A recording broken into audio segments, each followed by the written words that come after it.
Jadilah bintang pilihan Indonesia dan tunjukkan bakat terbaikmu di hadapan kami. Mau jadi superstar seperti saya? Kalian punya bakat hebat yang selama ini kami cari? Kesempatan besar tidak datang 2 kali. Siapkan dirimu dan ikuti audisi online Indonesia Mencari Bakat 2021 mulai 19 Agustus. Kirim link video bakat terbaikmu melalui insetlife.com. Indonesia, Tunjukkan bakatmu.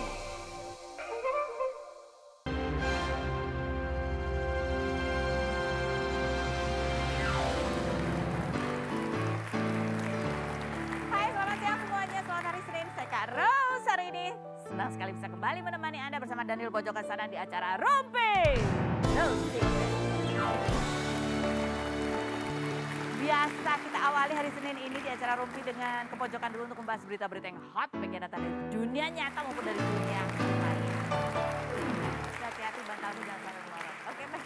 Kita lihat dulu berita pertama apa sih yang di pojokan ini adalah dari update dari dunia maya ya. Kita lihat ini status dari Instagramnya Ola Ramlan. Berubah namanya ya. Tadinya kan Ola Ramlan Alvar tuh sebelumnya. Sekarang udah jadi Ola Ramlan aja gitu ya. Dan memang kan postingannya terakhir-terakhir ini ya udah gitu. Banyak kan sama anak-anak. Terus dia posting juga, udah ya guys pada minta SS chat. Ini apa sih maksudnya? Ini yang dulu. Hah? Yang dulu udah. Iya. Udah kita pernah undang waktu itu kan. Ada apa kan ini orang jadi bertanya-tanya kok udah gak pakai nama Alvar. Kita juga waktu terakhir ngundang Ola juga pernah nanya. Ola kok foto lebaran tahun ini beda sama foto lebaran tahun-tahun sebelumnya. Kalau tahun-tahun sebelumnya selalu ada foto dia berdua gitu sama suaminya. Tapi lebaran tahun ini ya ada foto satu keluarga tapi yang berduanya nggak ada gitu ya. Kita lihat cuplikannya berikut ini. Foto kamu sekeluarga pada saat lebaran itu foto kamu berdua sama Alvar itu adalah ritual semata karena tidak semesra tahun-tahun. Ini lebaran tahun berapa? Coba. Karena tidak semesra tahun-tahun sebelumnya. Tahun 2021 ini mesra masih nempel ya kan. 2021 rame-rame. Gak ada yang foto berdua loh. Gak ada. Kenapa sih lupa ya? ada tapi di slide. 2019 coba lihat 2019. 2019 ada nggak fotonya 2019? Ada di slide, kamu nggak lihat aja. Kamu ada. mau Ada di bukti nggak? Sini gua kasih lihat di Instagram. Tuh, ini 13 Mei ini. Ya ada itu, tapi yang berdua kan nggak ada ibu. Ya, tapi kan satu keluarga, udah deh ya, ini ya, udah deh, satu keluarga. Ya udah sih kalau ya udah nanti kita kalau orangnya data aja kita tanya langsung kenapa kok namanya berubah gitu aja ya. Oke, kita lihat komentar netizen. Apa sih komentar netizen bilang apa? Kemungkinan besar mungkin karena akan adanya proses perceraian makanya tidak ada lagi embel-embel nama suaminya. Semoga ini pikiran yang salah. Semoga yang terbaik untuk Mami Ola. Oke, lanjut berikutnya. Bau-bau lagi gaduh sama lakinya kayaknya deh atau cerai semoga baik-baik aja. Ya ini prasangka tapi ditutup dengan doa yang baik gitu ya. Karena kita emang nggak pengen ada yang gak enak juga di orang-orang. Kita hanya spekulasi aja kalau jadi perubahan. Netizen itu sangat sensitif terhadap perubahan ya. Oke. Yang berikutnya berita selanjutnya. Nah kalau ini gue ngomong soal netizen nih ada lagi nih. Aduh. Ini adalah, masih ingat gak sih cerita beberapa waktu lalu Sandi Aulia ini sempat melaporkan seorang netizen yang membuli anaknya. Dan kebetulan netizen itu profesinya adalah sebagai tenaga kesehatan gitu. Yang ngatain anaknya kurus, kurang gizi, kayak manjat-manjat kayak apa gitu ya kan. Nah kali ini si netizen yang sempat dilaporkan oleh Sandi Aulia itu merekrut lawyer juga. Dia akan balik menuntut katanya ya. Nih alasannya banyak, salah satunya dari lawyernya dia mengatakan bahwa akan melaporkan balik pihak manajemen Sandi Aulia dengan pasal-pasal berlapis. Katanya salah satunya adalah karena memposting somasi dengan menampilkan secara jelas nama kliennya yaitu netizen yang membuli anaknya Sandi Aulia itu ya kan. Dengan tujuan, diduga tujuannya adalah untuk mengundang orang untuk membuli. Jadi pembuli melaporkan orang karena diduga orang ini sengaja memancing untuk dibully. Jadi pembuli tidak suka juga kalau dia dibully begitu ya. Terus ada postingan laporannya dan juga ada dari si netizen yang membuli anaknya Sandi Aulia ini juga cerita. Padahal kan aku udah bikin video permintaan maaf ya, tapi masih nggak terima juga. Didatangin ke Manado katanya, suruh datang ke Jakarta. Datang ke Jakarta iya, aku dibayarin pesawatnya. Tapi aku ke bandara jam 1 pagi naik Grab bayar sendiri katanya gitu. Udah gitu sampai di Jakarta nginepnya di hotel kecil yang cuma 300 ribuan ya. Itu pun nginepnya bertiga sama si penghubung ini. Udah gitu pokoknya disuruh bikin video YouTube permintaan maaf. Kan katanya aku nggak boleh sebut-sebut lagi namanya Sandi Aulia ataupun kasus ini. Tapi buktinya gitu dia bilang dia nggak terima karena ternyata namanya masih disebut-sebut dan lain sebagainya. Akhirnya dia melaporkan balik. Dia tulisannya adalah perang gitu ya kalau nggak salah terakhir tuh tulisannya ya. Lawan atau apalah gitu ya sebangsa itu. Ya kayaknya sekarang lagi zaman ya ngebully anak artis, dilaporin nggak terima ya kan, balik lagi dia ngelaporin. Itu bukti bahwa semua orang tuh gak ada yang suka dibully ya kan. Kalau itu makanya kita lebih baik membuli yang pantas. Yang pantas itu adalah koruptor ya, kayak cocok. Oke langsung aja kita akan menuju ke bintang tamu kita yang pertama. Kalau ini juga sama ya. Ini juga sempat dia melakukan sebuah aksi, kemudian dia menuai reaksi keras dari netizen dan sampai akhirnya dia harus mempertanggungjawabkan perbuatannya dengan meringkuk di penjara. Begitu karena perbuatan pencemaran nama baik. Dan sampai saat ini dia kemarin tuh wawancara di vlognya Chris Hatta sedih karena masih belum bisa bertemu dengan anaknya yang sudah semakin besar. Karena konfliknya kemarin itu kan sama ibunya ya kan, Galih Ginanjar. Kita lihat dulu profilnya berikut ini. Galih Ginanjar, mantan suami Fairuz Ar-Rafiq ini mengatakan dipersulit Fairuz untuk bertemu sang anak, lalu minta mediasi tetapi ditolak hingga mengancam melaporkan Fairuz ke Komnas Perlindungan Anak. Namun Fairuz mengatakan bahwa Galih yang tidak pernah memberikan nafkah untuk anaknya, minjam uang 20 juta kepada kakaknya, bahkan meminta tes DNA anaknya. Galih yang 30 Desember 2020 lalu bebas setelah 1 tahun 8 bulan di penjara karena kasus pencemaran nama baik terhadap mantan istrinya tersebut melalui channel YouTube Chris Hatta pada 17 Agustus kemarin menangis sambil mengucapkan permintaan maaf kepada anaknya, berterima kasih kepada Fairuz dan Sony Septian karena menjaga anaknya dengan baik dan berharap diizinkan bertemu sang anak. Apakah Galih Ginanjar hanya pencitraan agar namanya naik lagi di dunia entertain? Saksikan kisah selengkapnya hanya di Rumpi No Secret. Galih Ginanjar, apa kabar Galih? Galih kamu duduk di sini ya karena kita ingin mendengar apa yang terlintas cepat di pikiran kamu. Kamu utarakan saja ketika kamu mendengar kalimat-kalimat provokatif yang aku bacakan berikut ini. Sudah siap? Dan inilah reaksi Galih Ginanjar ketika mendengar kalimat-kalimat durjana berikut ini. Apa yang terlintas cepat di benak kamu? Kalau kamu mendengar Galih Ginanjar, ayah yang gak bertanggung jawab, tidak pernah menafkahi. Betul. Apa yang terlintas cepat di benak kamu kalau ada yang mengatakan Galih Ginanjar, tukang bohong, banyak omong, pencitraan? Enggak. Kalau mendengar kata atau kalimat Galih Ginanjar, cowok gak modal. Enggak juga. Enggak juga, oke. Kalau mendengar kalimat Galih Ginanjar, raja gimmick. Enggak, aku lagi syuting judul baru, Geng Kolot sekarang. Oke. Kalau mendengar kalimat Galih Ginanjar lagi hobi banget panjat sosial. Enggak, itu kan kisah aku. Hah? Kisah aku ya, aku ceritain. Panjat sama siapa? Sama siapa? Enggak ada kan? Gak ada, karena ini kisahmu sendiri. Oke, tepuk tangan buat Galih Ginanjar. Silakan pindah ke kursi satu lagi yang tidak kalah panasnya. Gemeteran. Masuk aja gitu Galih. Aduh. Udah lama Berkali-kali nggak di kesini sini ya. Iya Gua udah sih lama deg-degan banget aja. udah ketemu. Terakhir ketemu di sini dia sama pacarnya. Masih sama pacar itu apa udah ganti pacarnya? Enggak ada ganti. Oh, udah ganti, luar biasa loh. Oke baik.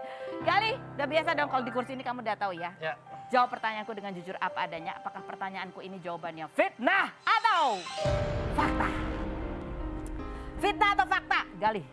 Ya. Bahwa statement kamu baru-baru ini di vlognya Chris Hatta minta maaf ke Fas, menyesal atas perbuatan kamu dengan berderai air mata. Semua itu kamu lakukan supaya nama kamu naik lagi dan diundang-undang di TV. Karena sejak keluar dari penjara, keuangan kamu seret. Fitnah atau fakta? Fitnah. Fitnah. Coba kita lihat sih cuplikannya berikut ini. Mas. Galih, menurut kamu apa sih kesalahan terbesar kamu ke anak kamu? Yang pertama, ya karena keegoisan gue ya. Karena pada saat itu gue egois, terus juga gue mikirin diri gue sendiri doang. Yang akhirnya sempat terucap kata-kata yang sebenarnya tidak boleh gue lakukan, tidak boleh gue ucapkan. bukannya berusaha dengan sungguh-sungguh pada saat itu, tapi malah memberikan statement-statement yang nggak bagus lah. Gitu. Karena keegoisan kamu itu ya, Betul. kesalahan kamu terbesar. Kamu tadi sempat ketika mendengar kata Galih Ginanjar Ayang tidak bertanggung jawab, kamu bilang iya. Iya. Kenapa kamu bisa mengatakan itu? Ya kalau misalnya sekarang gue bertanggung jawab, gue harusnya bisa sama dia dong. Bertanggung jawab itu harus artinya Iya. sama dia. Iya. Karena gue juga sekarang gini loh Mbak. Gue juga malu gitu sekarang untuk kenapa gue cuma bisa berbicara di media untuk pada saat ini. Gue tidak ada henti-hentinya meminta maaf dan berterima kasih kepada mereka gitu. Kenapa? Karena gue untuk datang ke rumahnya aja malu. Kecuali kalau mereka izinkan gitu. Sok Gali izinkan datang ke sana, gue pasti datang. Dan gue juga datang sendiri. Gue nggak mau. Jadi kamu tuh nunggu dibolehin atau diminta Iya, datang? karena Kamu datang sana terlalu malu?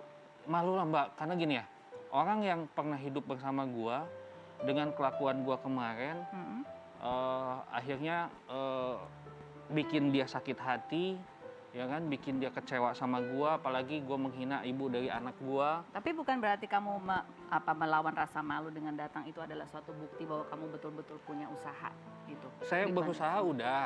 Usahanya apa? Saya mencoba menghubungi lewat Instagram kan. Nah kalau aku sih gini, aku sih nggak dendam sama mereka. Ya kalau Mungkin- kamu datang emang kenapa sih? Ya Kamu kan- khawatir apa? Malu iya, malu. Terus Malu, kamu ya. khawatir apa? Kamu khawatir reaksi mereka gimana? Gue sih lebih khawatir Fas nggak mau ketemu sama gua. Tapi kalau misalnya gue udah diizinkan, mereka udah ngomong sama Fasnya, papa kamu pengen ketemu. Kenapa nak." nggak ketemu ibunya dulu atau Lost sama kontak. Sony? Aku nggak punya nomor telepon sama sekali. Aku cuma bisa DM Instagramnya Fas, Instagramnya Virus. Mudah-mudahan Jadi, dalam waktu sebenarnya ini. bukan malu, tapi kamu takut bahwa anak kamu justru tidak mau ketemu sama kamu. Iya. Itu Antara yang dua kamu itu. Betul. Kenapa? Itu menjadi ketakutan terbesar kamu. Ya sekarang anak mana sih yang mau nerima kalau bapaknya udah menjelek-jelekan ibunya, apalagi di media, kan dia pasti sakit hati. Selama ini kan dia tinggal sama ibunya yang dia jelek-jelekan sama bapaknya. Dan dengan ucapan bapaknya dulu juga kan yang tidak. Kamu mau bilang sama apa sih sama anak kamu seandainya kamu ketemu? Seandainya dia sudah siap ketemu kamu. Ya pertama-tama ya gue pengen minta maaf loh Mbak. Gue pengen minta maaf. Walaupun istilahnya gue cuma bisa ngelihat gue terus dia nggak bisa terima dia lagi gitu nggak mau ketemu gue, nggak masalah, yang penting gue bisa natap muka aja. Dan gue bakal tunggu waktu sampai kapan misalnya ya anak gue bisa nerima gue. Jadi kamu akan menunggu. Aku akan menunggu, nggak akan ngebet gitu. Fitnah atau fakta, Gali? Bahwa ya ini tadi sebenarnya nggak ada yang menghalangi kamu ketemu anak kamu, cuman kamu aja yang khawatir, takut untuk datang langsung atau menghubungi atau berusaha lebih keras lagi ketemu dengan anak kamu. Ya, intinya gini, kalau bisa mereka emang tidak menghalangi ya. Mereka berbicara tidak menghalangi, cuman alangkah lebih baik kalau aku diizinkan gitu, Misalnya Mbak, aku mau ketemu sama Mbak.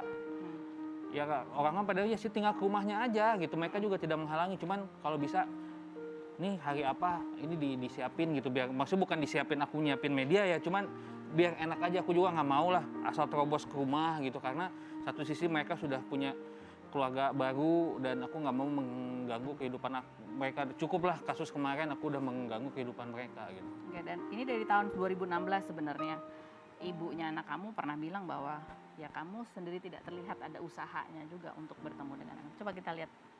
Ada cuplikannya?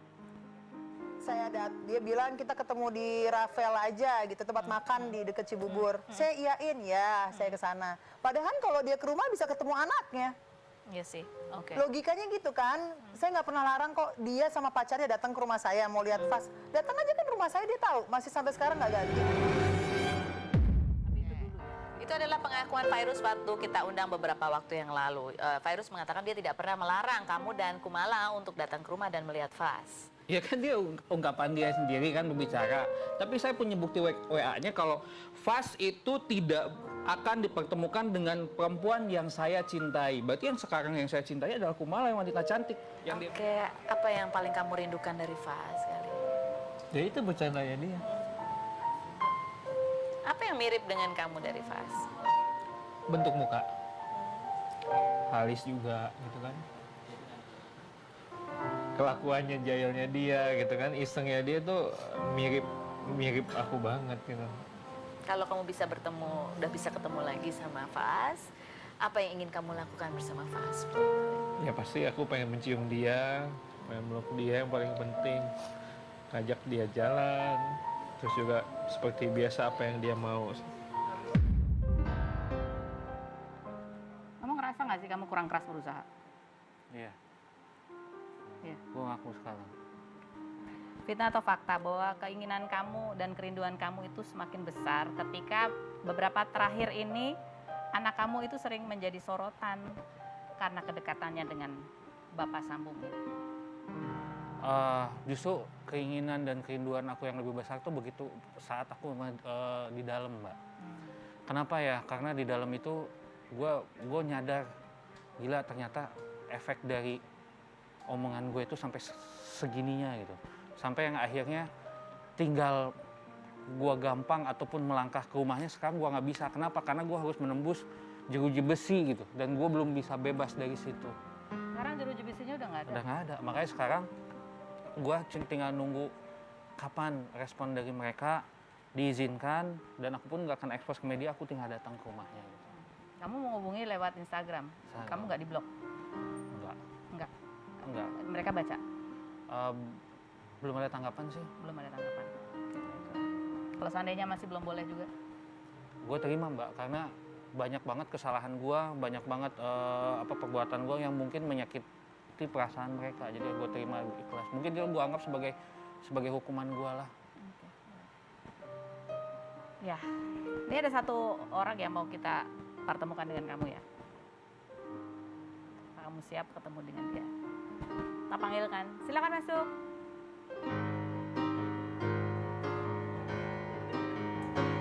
Ini nggak ada hubungannya sama kamu sih, Po Eli. Hai. Tapi ini adalah ibu-ibu yang juga sama, sering banget berantem sama anak kandungnya ya. Ini udah ketakutan ya, udah aduh deg-degan ya. Dari jauh masa udah bersinang-sinang, siapa nih berlian-berlian? Kamu berharapnya ketemu sama siapa sih? Enggak.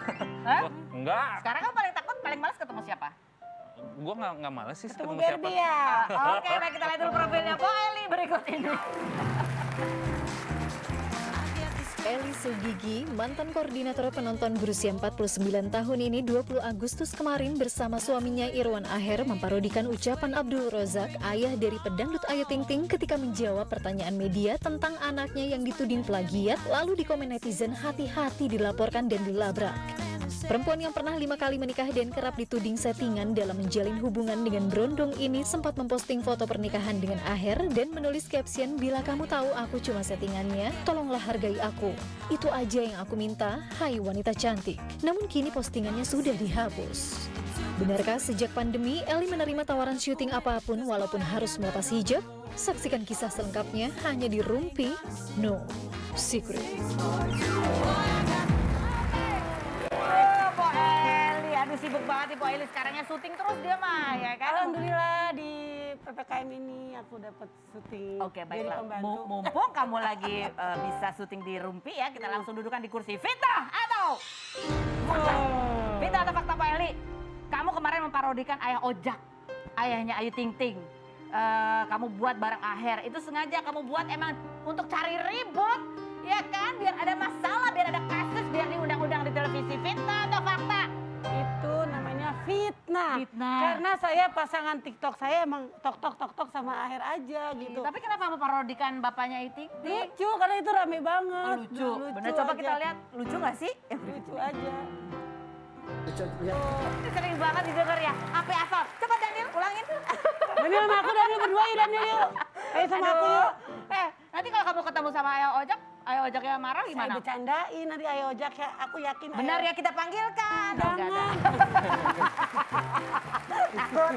Gampang banget. Ayo Ojak mah baik, aku sama aku mau baik. Benar. Pintu ajaib kita panggil kan datang gitu. Nah, iya. Oke, lanjut Vita atau fakta Po Eli. Bahwa masa pandemi ini sempat membuat Po Eli susah untuk mendapatkan pundi-pundi keuangan. Karena itu apapun jobnya langsung diambil. Termasuk apabila syaratnya itu harus buka lepas kerudungnya. Fitnah atau fakta? Jawabannya setelah berikut ini, jangan kemana-mana. Tetap di Rumpi.